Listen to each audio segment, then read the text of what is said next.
Welcome back, everyone. My name is Kevin Miller, president of Vision Bound International and a partner with your friends at Interweave Solutions.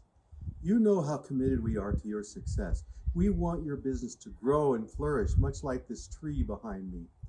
And that is why I moved this workshop out of the garage. You saw my workshops where I'm in my garage showing you different tools. Instead, I want to liken your business to this tree. Because long ago, maybe even not that long ago, you planted a tree. And you want this tree to grow and flourish. It is now springtime here in Utah, in Springville, Utah. So you can see the beautiful flowers that are growing on this tree. It is beginning to bear the beauty. And that is what we want for your company, to be a beautiful company, one that attracts attention to people. So what we're doing right now is creating a series of webinars, and hopefully you've been to a couple of them already on delegating and resolving conflict and good listening. But this is a part of the Interweave Solutions Virtual Leadership Institute. And perhaps this topic that I'm presenting right now is the foundational topic. It's about leadership. Now, I applaud all of you for going through the MBS, the Masters of Business in the Streets program. And so you're familiar with the guide, and it is a guide for the basics. How do you start your business? How do you build it? How do you market it? And so forth. But from the basics now, we need the tree to grow. And to do that, we need leadership. In fact, one of the things I like to do with my trees and planting is I put lots of fertilizer in them, like this Miracle-Gro. You might have seen this in one of my others. This is called Miracle-Gro. I put this on a plant and it grows better. Well, leadership is like Miracle-Gro. If you put great leadership throughout your company, it will grow. It will become greater and greater and greater. And you have to water it, you have to take care of it and everything. Now, so what we're trying to do is give you tools. Now, I showed you earlier in one of my other webinars, especially the introductory webinar, the toolbox, the leadership toolbox. We're trying to power pack you with lots of tools. And so I want this first webinar right here to be kind of one where we talk about what leadership really is. So in the slides and the presentation, you're going to learn a definition of leadership.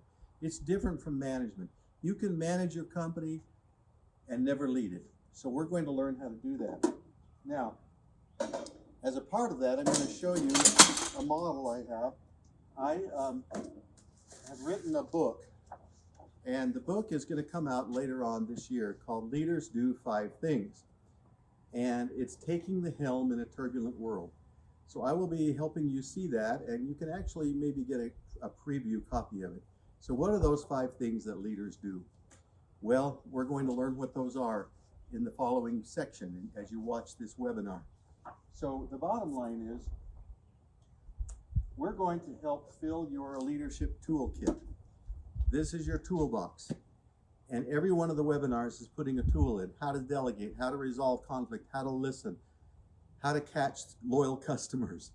You'll have a good time watching these and learning. Each one is only about less than an hour long. So that is what we're doing, the leadership toolbox. But what is leadership? It's much different from management of what you'll learn in this webinar. So let me just quickly go over the 5 things that leaders do. And I'm going to use the example of the helm of a ship. All right, so you know that ships, especially anciently, and still have a helm. And this is what helps the ship steer. And so the leader or the captain of the ship or the helmsperson is out there, and no matter what the winds blow, this will shift the rudder or the sails so it can go in whatever direction you need. So in this webinar, I'm going to present to you the 5 things that leaders do. And so leadership is, well, the first one is you have to envision. That's why I'm going to have a little webinar on how to create vision. But a vision isn't any good if people are not enrolled in the vision. If they don't believe it, they don't know it, they're not spiritually involved in it. That's enrolling. So you envision, then you enroll. But being enrolled isn't good enough if you don't enable people. In fact, I'd rather not be enrolled and disabled. So I need the training, the material, the equipment. So envision, enroll, enable. Then you can engage. And we're going to learn more about that in the following section of the slides here. And once you've been engaged, people are moving the ship forward. And then finally, everyone needs to explore. What is the next horizon? Where's the next place that we want to go? So again, the Helm model is envision, enroll, enable, engage, and explore. And this is what we're going to learn how to do in this short webinar. So let's learn. And along the way, let's power pack your toolbox with the things that you need to be successful.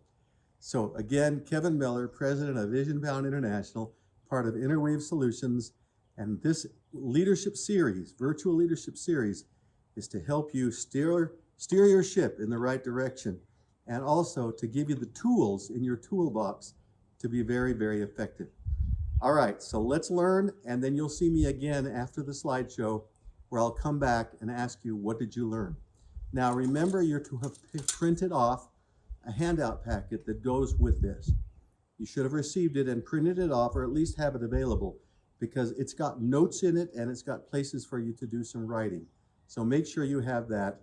Thank you very much. Again, Kevin Miller, president of Vision Bound International. And God bless you for being a business person, for trying to do your best to steer your ship in the turbulent waters ahead. Thank you very much. Welcome everyone. This is Kevin Miller, president of Vision Bound International, welcoming you to a webinar on probably one of the basic and one of the most important subjects that we're doing in this webinar series, and that is about the power of leadership. Leaders do 5 things, and how do we create great leadership and put it in ourselves and instill the passion of leadership in others. So welcome, and let's begin. So everyone should have printed out this packet, The Power of Leadership, that you should have received along with this invitation.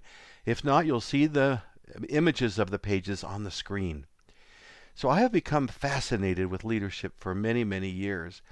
And you may know that I've written a book called Customers Only Want 2 Things about customer loyalty, and we'll be doing a webinar on that. But the book that I'm writing to be published this year is Leaders Do 5 Things, Taking the Helm in a Turbulent World. And that helm model is what we'll be covering in this webinar. So we will learn some things in this webinar. We're going to learn the definitions of leadership and how management and leadership differ. And folks, management and leadership are 2 much different things. You can be a manager and never be a great leader.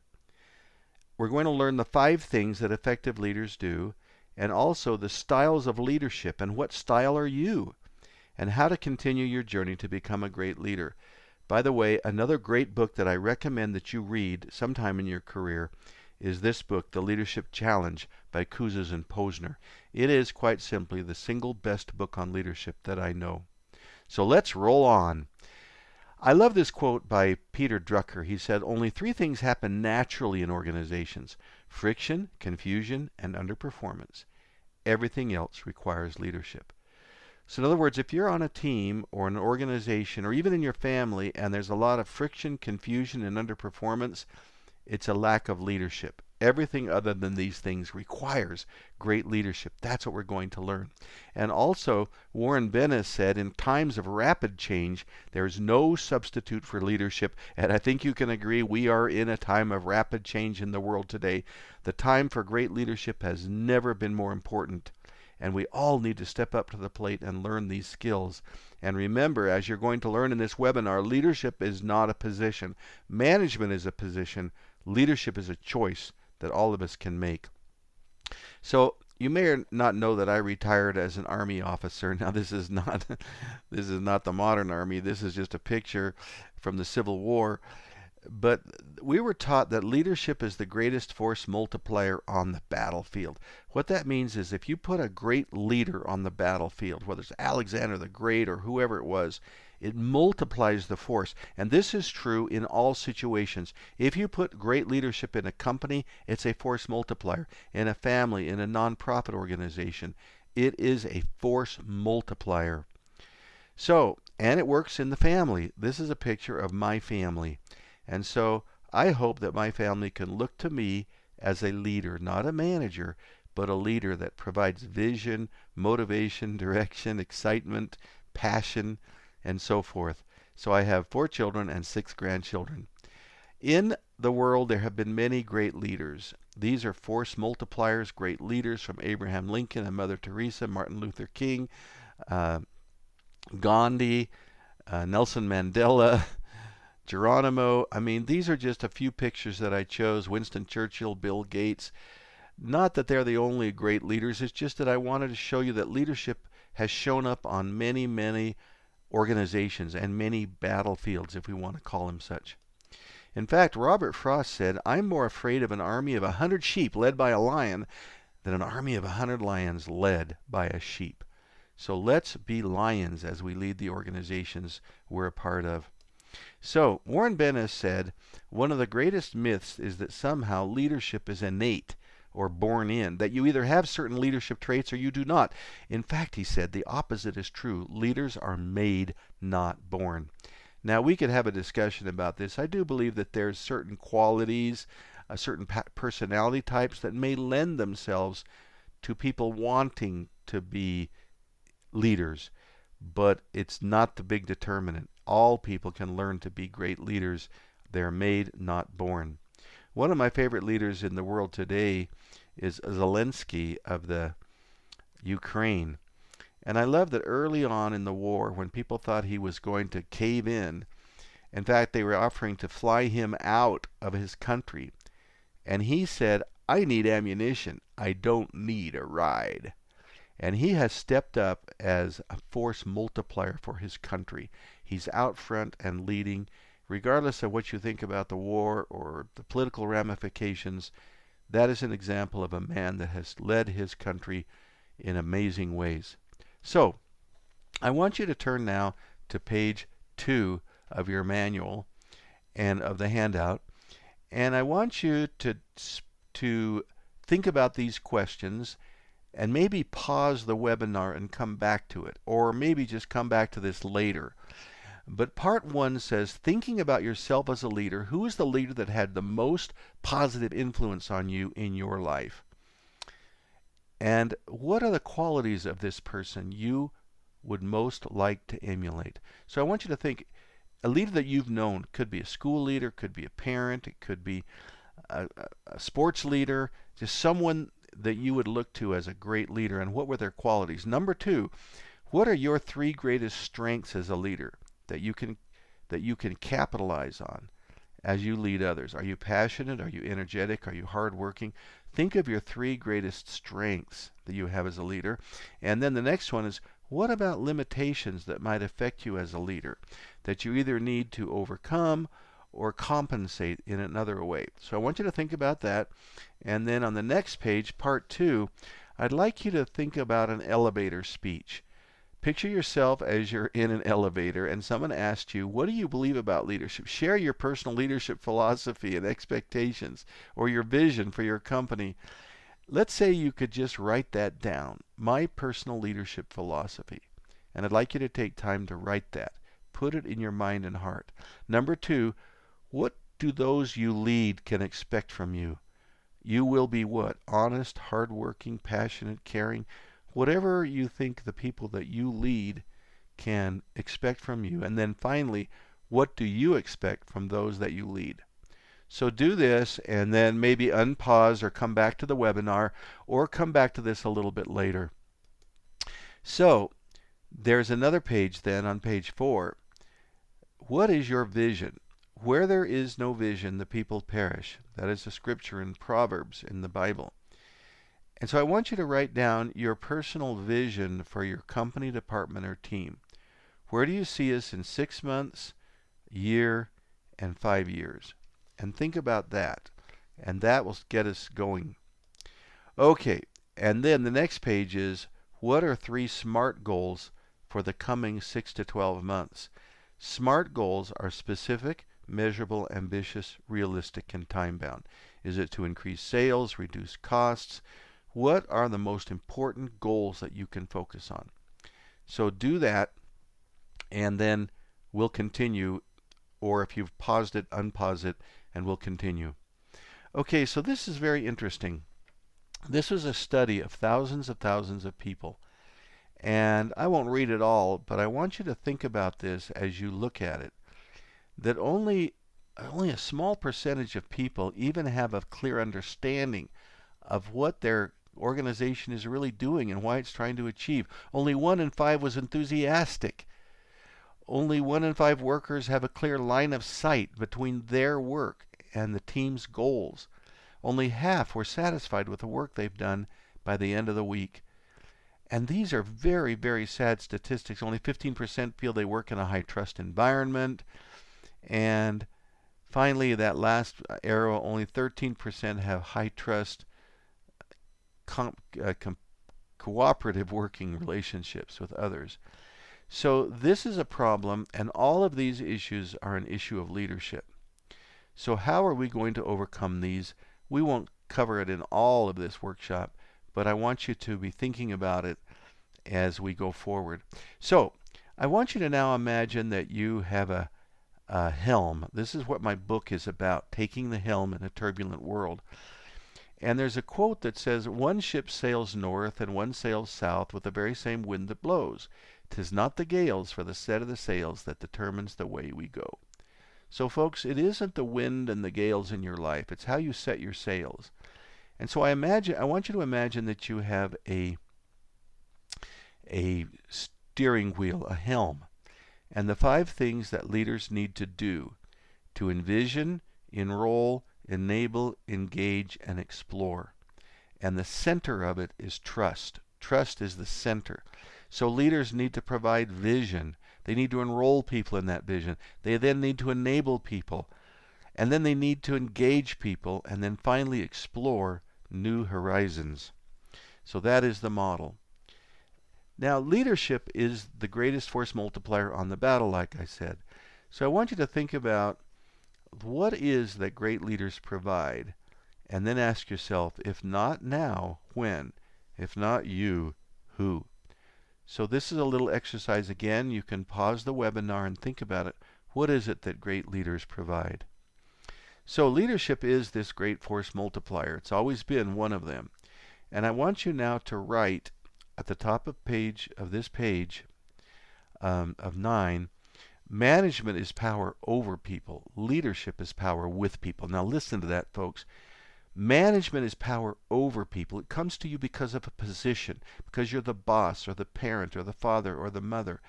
But leadership is power with people, with others, with your children. It's with, and it's a much different thing. That is why it's not positional. Management is typically a position. Leadership is a choice to be a person of influence. So this is on page 9. Now, parts of this I'll be coming back to in other webinars in the future. So what is leadership? Well, on page 10, there's some quotes. Most organizations are overmanaged and underled. The first responsibility of a leader is to define reality. The last is to say thank you. In between, the leader is a servant. Max Dupree. And then I really like this quote by Winston Churchill. To every man there comes a time in his lifetime, or woman, that special moment when he is figuratively tapped on the shoulder and offered the chance to do a very special thing, unique to him and lined up to what his talents are. What a tragedy if that moment finds him unprepared or unqualified for that which would be his finest hour. So folks, as you've started your business, this is one of your fine hours. And I want you to really think about, are you really leading your team? And at the bottom of that page, are you a leader or a managing? Are you a leader or an administrator? And think about that as we go forward. So now I want to define leadership.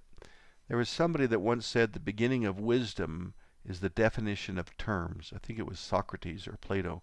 The beginning of wisdom is the definition of terms. So we're going to define leadership in this webinar. And we're going to go forward to do that. And I want you to be writing it in on page 11. And first of all, I would like you to write your definition of leadership. What is leadership? Please pause the webinar and write a sentence about how you would define leadership. And then we'll come back to that. So you can pause it and we'll be coming back. So, leadership, management is power over people. Leadership is power with people. And that's why it says here, some or many managers never become or act like leaders. In fact, one study says that only about 2% of managers exhibit what we call truly exemplary leadership. So that's an interesting statement. So the beginning of wisdom is the definition of terms, like I said, Socrates and Plato. So now let's define leadership. Leadership is the art of. So I want you to write that in back on that page where it says a definition I like. The art of something. What is a good verb to put in there? Well, I suggest we put in influencing. The art of influencing people. But it doesn't stop there because you have to influence them toward accomplishing something. And that would be a mutual objective. Or in the Army it says leadership is the process of influencing people by providing purpose, direction, and motivation to accomplish a task and improve the organization. I really like this definition, even though it's an Army definition, because I think all organizations need to have purpose, direction, and motivation to do two things: accomplish a task and improve the organization. Because if you get the job done and you accomplish a task, but you hurt the people or the organization, that is not effective leadership. And Dwight Eisenhower, and you can write that one in if you want, leadership is getting someone to do something you want them to do because they want to do it. I like that. So if you can get your children to clean their room, you want them to clean their room because they want to. Tell me how. Okay. And Stephen Covey said, leadership is the creation of a culture or relationship surrounding a common vision. So leadership is creating a culture around a vision. And we have a webinar about how to create vision that I hope you can watch later. Also, I like John Quincy Adams, who was the President of the United States early on, said, if your actions inspire others to dream more, learn more, do more, and become more, you are a leader. I like that. So that's just some thoughts about leadership. So on this slide, you see the difference between managers on the left, leaders on the right. Managers work in the systems and do things right. Leaders work on the system and do the right things. Management is vital. I'm not saying it's not. It's efficiency, speed, bottom line, methods. Managers work in the system and climb the ladder fast. On the right, leaders work on the system and do the right things. It's vital. It's effectiveness, direction. It's about the top line, the vision, purposes, principles. And they're always working on the system and asking the question, is the ladder leaning against the right wall? So that is also attributed to Stephen Covey. So management then is planning, organizing, directing, controlling, and evaluating the processes and people of an organization. But leadership is different. And Stephen Covey said most organizations are overmanaged and underled, and I believe that. I work with developing teams all around the world, and I see a lot of management and not enough leadership, visionary, exciting, motivating leadership. And that's what we're trying to do in this webinar series. So Warren Bennis said, managers are people who do things right, and leaders are people who do the right things. So now, I'd like you to go to page 12 of your manual, and of the handout. And I want you to think about force multipliers you have known. I asked you to do that a little bit earlier, but I want you to think of who was the most effective leader you've ever known, and maybe you wrote that on a previous page, but what were their qualities that made them effective? And also, what did they do? So what were their qualities and what did they do? Now, Warren Bennis said that failing organizations are usually overmanaged and underled. And I find that is true. Overmanagement and underled. So there's that quote again. A little bit different. One ship sails east and another west by the self-same wind that blows. 'Tis the set of the sails and not the gales that determine the way we go. So let's get back to our Helm model that I introduced to you a little bit earlier, and the 5 elements of the Helm model, which I'll be writing up in my book. So the first one is we envision. We create a vision, a mission, a values, strategy, and goals. That's where you're going. That's the vision. But it's not enough unless we're envisioned at work. So if you asked everyone who worked for you, how envisioned are you at work on a scale of 0 to 10, very much or hardly at all? The question is, I clearly know the vision, inspiring purpose, mission, values, and strategy and the goals of my company and team. My leaders regularly talk to us about it in an inspiring and clear way. Folks, I think most people in the world would not give this a 9 or a 10. They either don't know it, and it's not communicated to them. So I want you to think about it. What number would you put on this scale? So now we need to enroll people and ourselves, because it's not enough to have a vision. You've got to be enrolled in it mentally, emotionally, spiritually. It has to be part of you. It has to be something you're excited about. So that's called enrolling. So the question then would be, how enrolled are you at work? I feel really enrolled physically, mentally, emotionally, and even spiritually to the vision and mission and values and strategy. I'm inspired to do my best. I hope that all of you would put a 9 or a 10 on that. But again, in my experience working with many, many leaders around the world, I'd say it's about 5 and 6. So now we need to enable people, because this is an interesting thing. If you think about it, it's not enough to be enrolled and disabled. In fact, I would rather not be enrolled than to be enrolled and disabled. That's only frustrating. In other words, you want to do it, you believe in it, but you don't have the time, the resources, the money, the equipment, the training. So envision, enroll, then enable people so they're excited and ready to go to work. And then, so how enabled are you at work? On a scale of 0 to 10, I have the time, training, resources, fellow staff, and great leaders I need to do a super job. I have what I need to really deliver and release my talents, ideas, and initiative. Again, my friends, having worked with many, many people, people feel disabled. They either don't have the equipment, the training, the money, the time, and they feel very, very frustrated, even if they are enrolled and care about it. So here's a funny cartoon. This is an IKEA bed, and this person has been given all these instructions, nails, and he's supposed to pound them into the bed. But guess what? He doesn't have a hammer. So, like I said, I would rather be not enrolled than to be enrolled and disabled. All I would be is frustrated in that situation.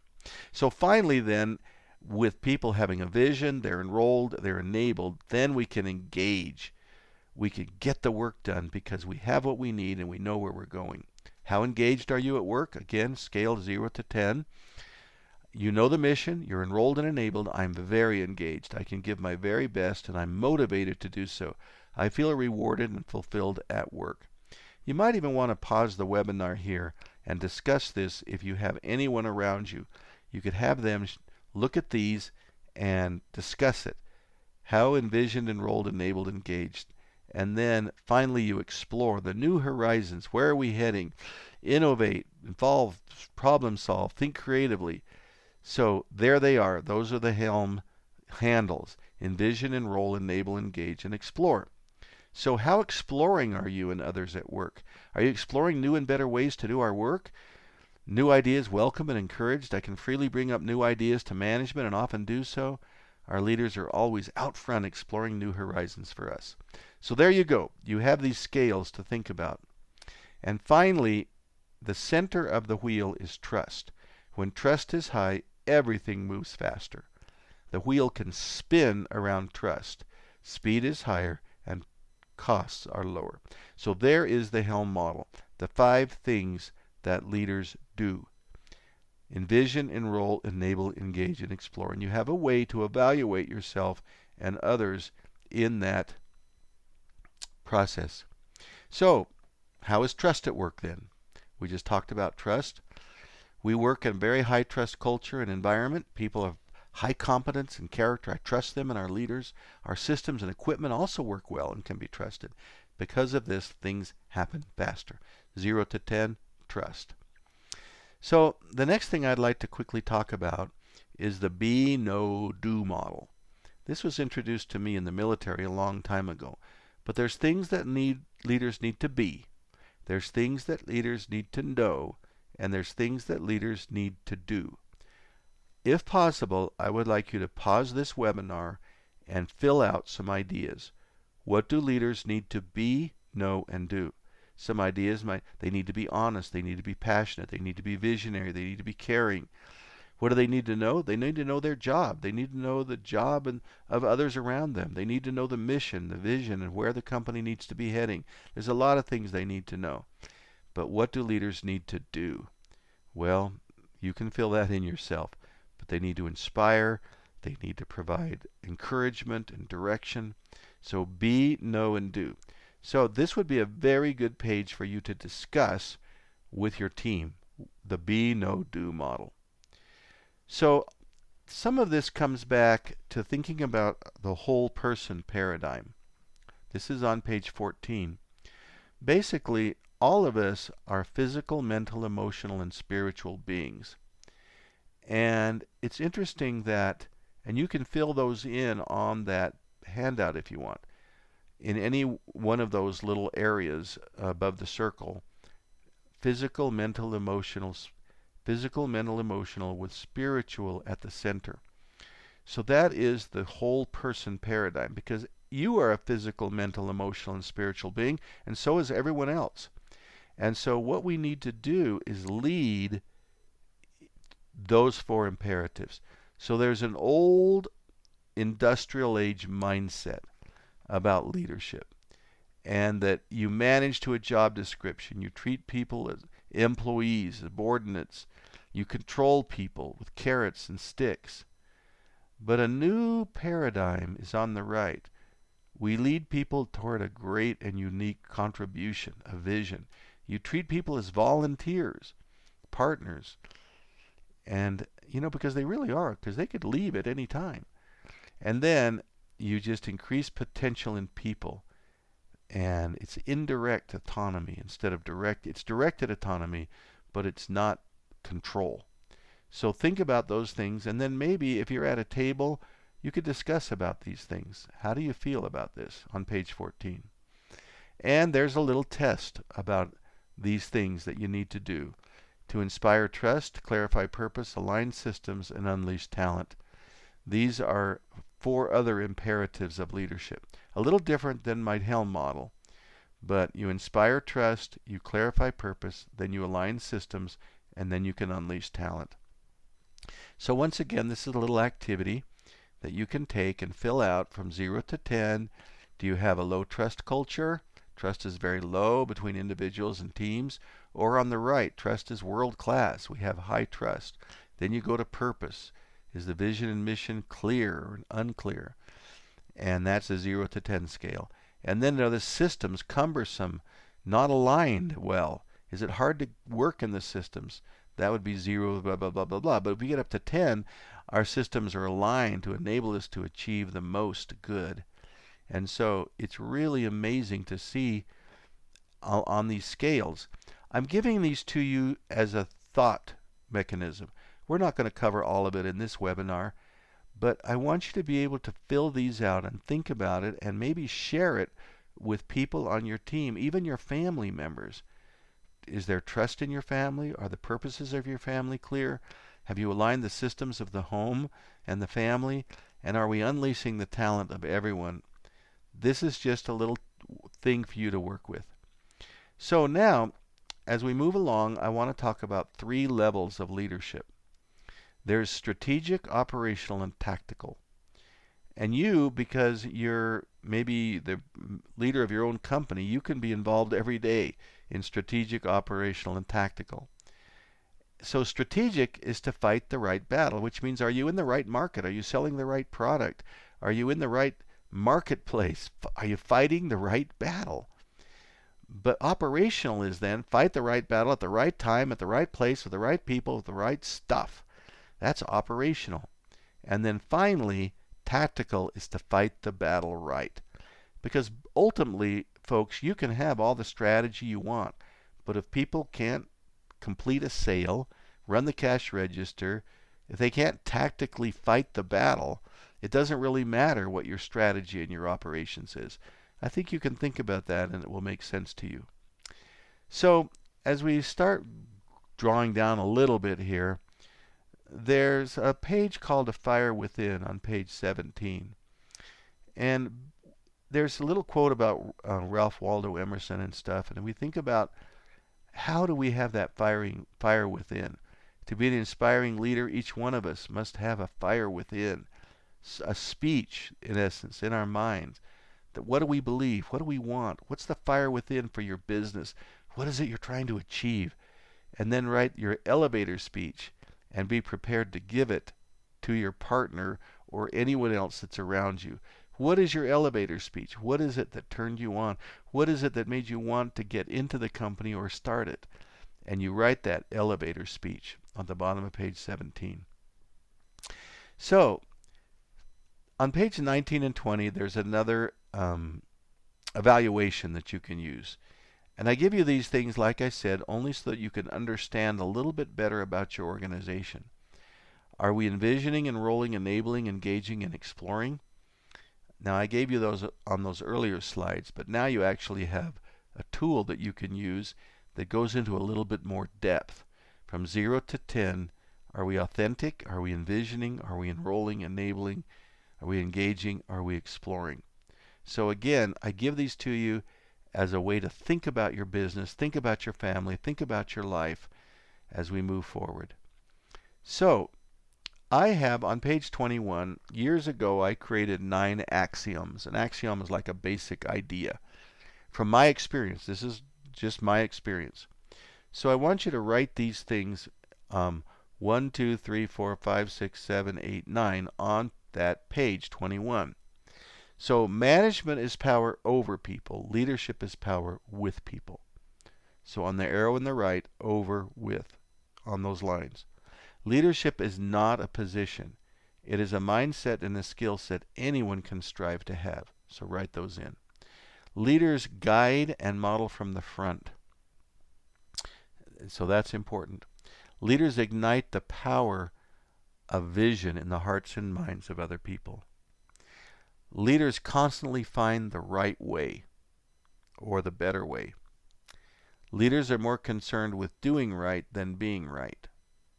Leaders courageously make the right decisions or the hard decisions. That's especially true. You need to be decisive to be a good leader. Leaders ignite the hearts and minds of others, and leaders know the little things are the big things. That is an important thing to remember. And we're going to have a webinar on how to motivate people. And I hope you'll watch that. We talk about sometimes just leaving a thank you note on someone's desk, noticing what they do well. Those little things are the big things, the things that people remember the longest. They know that the little things are the big things. So as we start moving forward then, what would it really be like to work for you? That's an interesting question. And what is your natural style of leadership? Are you a micromanager or an abandoner? Now, if you had to choose one of these styles, where would you be along the scale? If you're 0 to 4 or 5, you're basically a micromanager. But if you abandon people and just let them do their thing, that's 6, 7, 8, 9, 10. Now, that doesn't make it better. It's just along a scale. So if you had to choose one of these styles, where would you be along the scale? And by the way, it's very situational.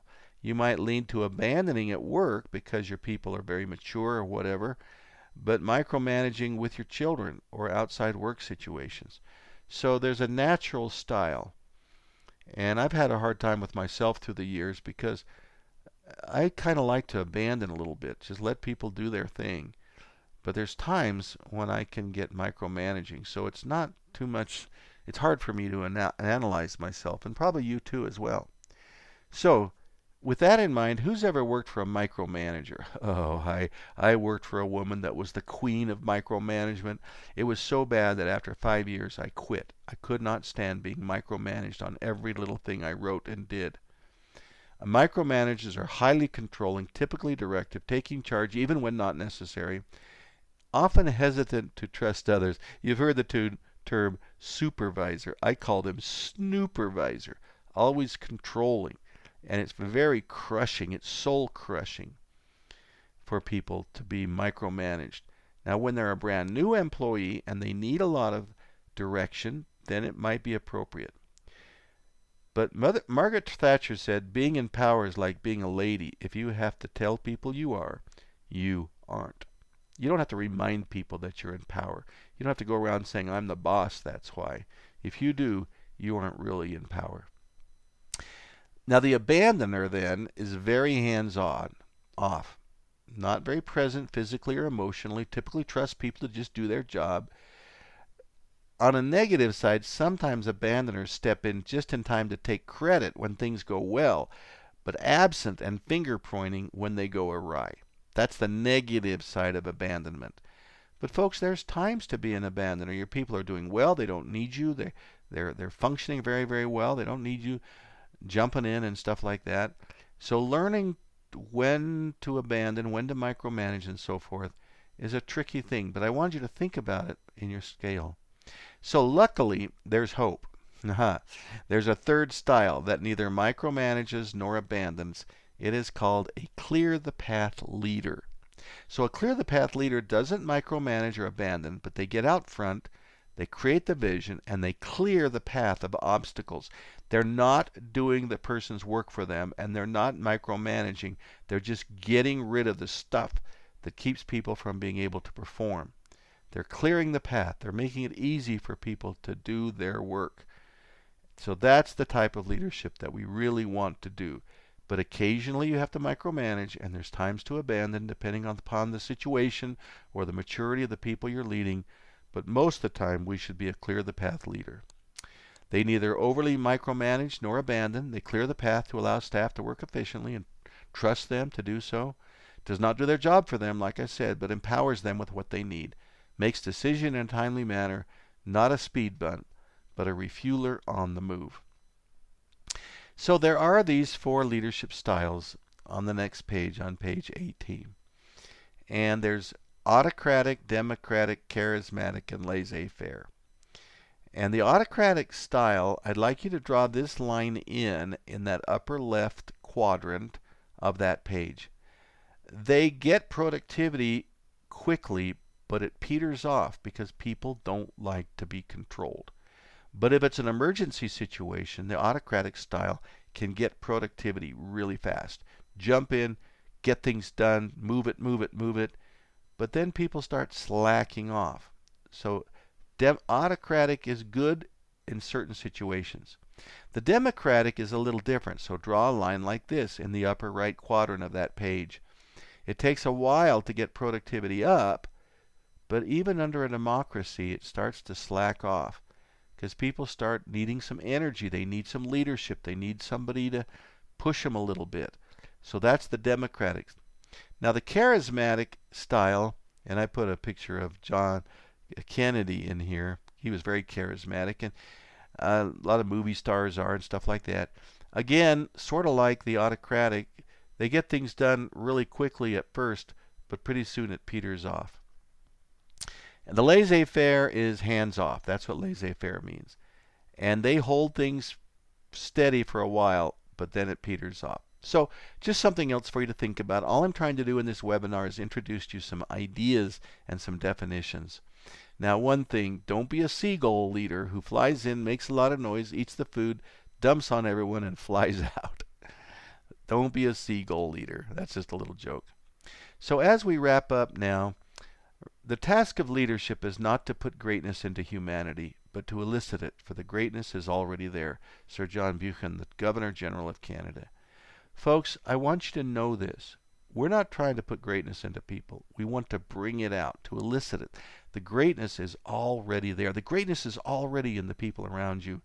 It's just a matter of eliciting it, bringing it out, using the things that we do. Now, the last thing that I'm giving you, which is very, very important, is my leader tip cards.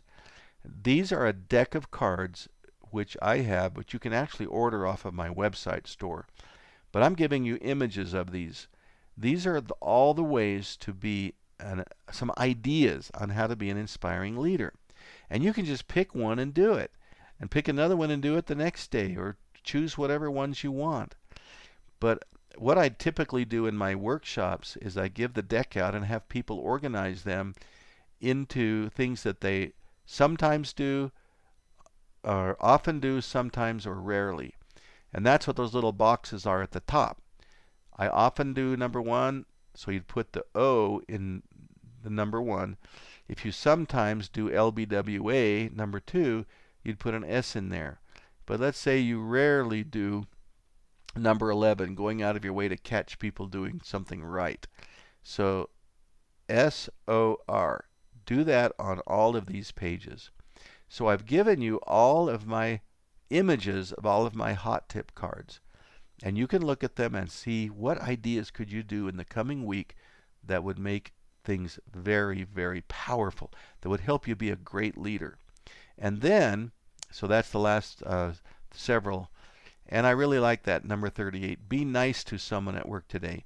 Notice something special or unique about them. Be interested in it.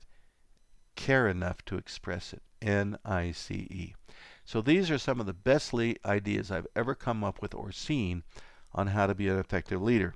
And then on the next page, you have an action plan that you can fill out in your packet. What I'd invite you to do is choose several of those previous cards and write them in. 1, 2, 3, 4, 5, whatever the numbers are. And in the boxes off to the right, there's 21 boxes, because if you do something 21 times, it becomes a habit. So this is your action plan leaving this webinar. Go through it and try to really put some things into place. And I'd love to hear an email from you or a WhatsApp message from you about which cards you chose and how they're doing. And that would be really cool to me to keep track of you. So the final application then is on page 29, the after session application assignment. What was the main learning point from today's webinar? Why do you think this concept will be of value to you? How are you going to put it into effect as a leader at work or in your personal life? And what is one action you will take this coming week to apply what we learned in this 40 minutes or so? And who are you going to do it with by when? So there is the final after session application form. We'll do that with each of these webinars. So thanks for attending today. I hope you learned some things about leadership. And if you'd like to experience the whole program, please contact me, because this is a long program, many hours, and you can reach me or text me, and you can also text or WhatsApp me with any questions you might have. So folks, I appreciate very much being here with you. God bless you, like I always say, and as you lead your organizations, your families. I believe in the power of leadership. I know it is the force multiplier. I know it is the thing that will make the biggest difference in our world, in our families, and in our businesses.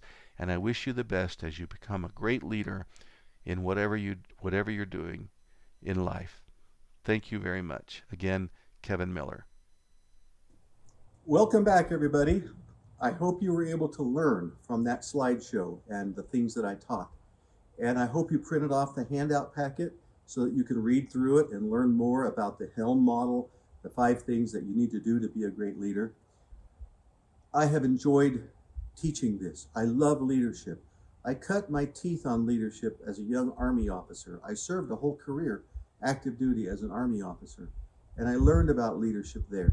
Then for 30 years, I've been teaching leadership around the world. So welcome to the Interweave Solutions Virtual Leadership Institute.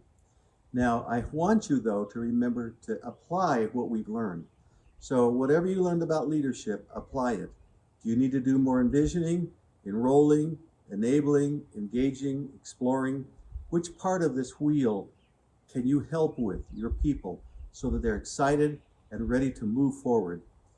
I appreciate the fact that you took the courage to plant your tree, whatever that tree is, whatever that business plan is.